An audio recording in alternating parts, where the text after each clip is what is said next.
రాజ్యసభ సభ్యులు సానా సతీష్ బాబు కార్యాలయంలో సోమవారం శెట్టిబలిజల దైవం దివంగత దొమ్మేటి వెంకటరెడ్డి జయంతి వేడుకలు ఘనంగా నిర్వహించారు. తెలుగుదేశం పార్టీ నాయకులు నులుకుర్తి వెంకటేశ్వరరావు ఆధ్వర్యంలో జరిగిన ఈ కార్యక్రమంలో కార్యాలయ ఇన్ఛార్జ్ మేక లక్ష్మణమూర్తి పాల్గొని దొమ్మేటి వెంకటరెడ్డి చిత్రపటానికి పూలమాలలు వేసి నివాళులర్పించారు.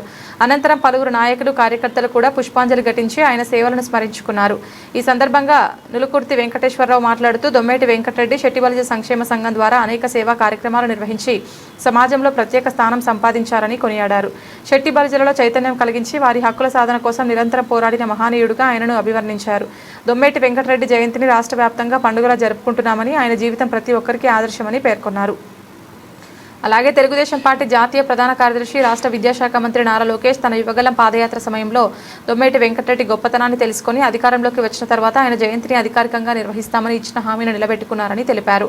ఈరోజు రాజ్యసభ సభ్యులు సానా సతీష్ బాబు గారు కార్యాలయంలో దొమ్మేటి వెంకటేశ్వర జయంతి వేడుకలను జరుపుకోవడం జరిగిందని, శెట్టిబలిజలకు పండుగ రోజని అన్నారు.